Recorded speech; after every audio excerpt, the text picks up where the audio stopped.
আসসালামু আলাইকুম বন্ধুরা, নতুন একটি ভিডিও নিয়ে আপনাদের সামনে এসেছি। এবছরের প্রথম এসি ওয়াশের ভিডিও।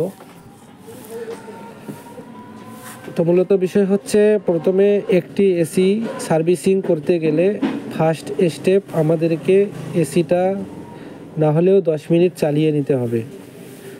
তারপর এসির কেসিংগুলো খুলে ইভাপোরেটরে যে ময়লা জমেছে, ময়লাগুলো আমরা প্রথমে ব্রাশ দিয়ে ঠিক এভাবে কিন্তু পরিষ্কার করে নিতে হবে।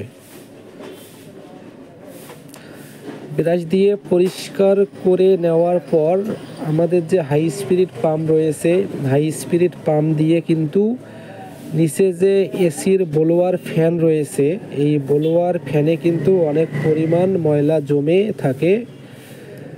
এই ময়লাগুলো জমে থাকার কারণে কিন্তু ঠিকমতো রুমের ভিতরে কুলিং আসে না।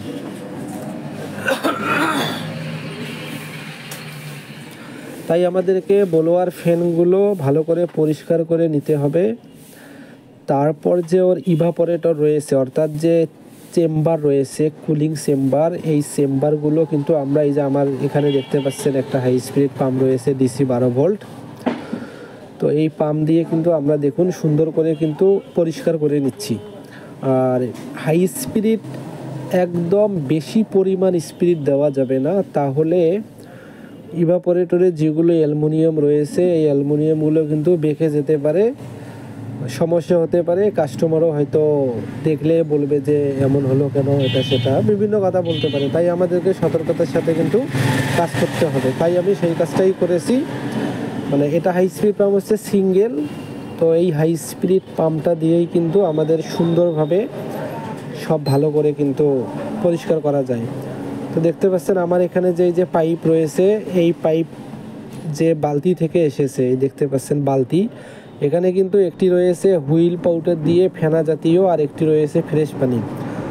তো আমার ইনডোর যখন পরিষ্কার শেষ হয়ে যাবে, আমরা কিন্তু আউটডোরটা খুলবো। আউটডোর খুলে যে ভিতরে এই যে কন্ডেন্সার দেখতে পাচ্ছেন, এই কন্ডেন্সারে কিন্তু অনেক পরিমাণে ময়লা জমে থাকে। তাই আমরা ফেনা জাতীয় পানি দিয়ে প্রথমে মানে স্পিরিট দিয়ে কিন্তু ওগুলোতে মেরে দিচ্ছি।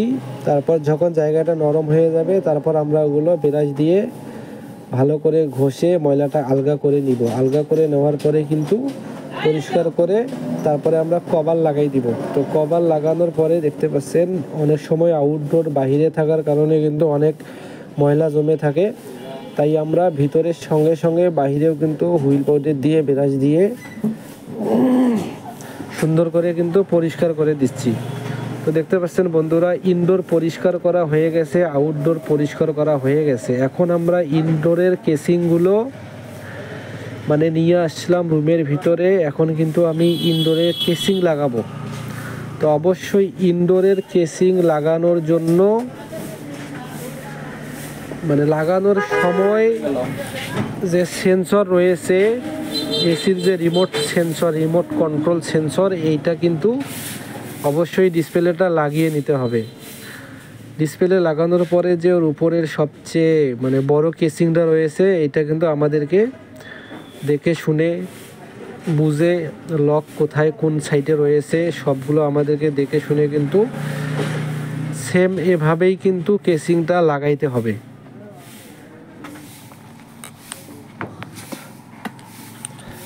তো বন্ধুরা, যারা আমার ভিডিওগুলো দেখেন বা যারা টেকনিক্যাল ডিপার্টমেন্টে কাজ করে থাকেন, অবশ্যই তারা লাইক দিবেন এবং কমেন্ট করে যাবেন কে কোথা থেকে আমার ভিডিওটি দেখছেন। সেই সাথে আমাদের এই পেজটি এবং ইউটিউব চ্যানেলটি সাবস্ক্রাইব এবং পেজটি ফলো করে রাখবেন। আমরা প্র্যাকটিক্যালি কাজ করে থাকি। তো প্র্যাকটিক্যাল বিভিন্ন স্টাইলের ইলেকট্রিক্যাল এবং ইলেকট্রনিক্স কাজ করে থাকি। তাই আমরা প্রতিনিয়ত কোনো না কোনো ভিডিও আপলোড দিয়ে থাকি। অবশ্যই এখানে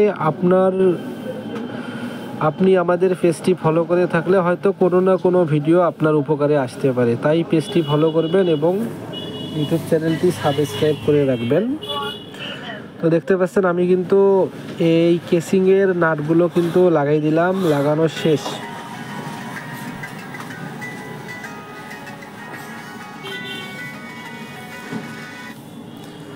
লাগানো শেষ। তারপর উপরের যে ওর ঢাকনাইটা রয়েছে ঢাকনা লাগাই দিলাম।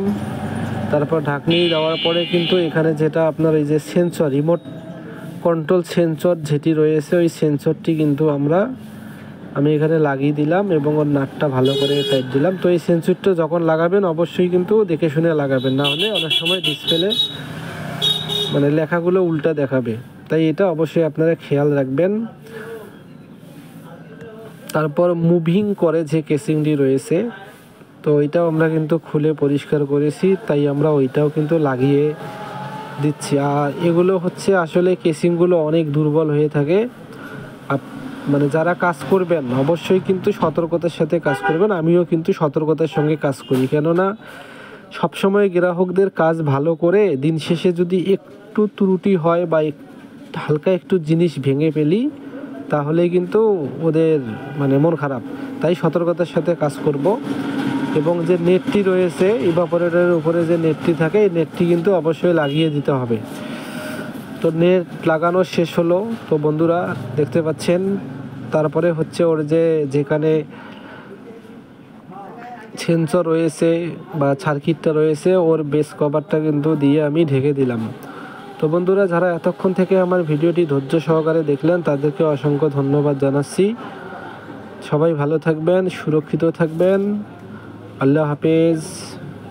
নিজের প্রতি খেয়াল রাখবেন।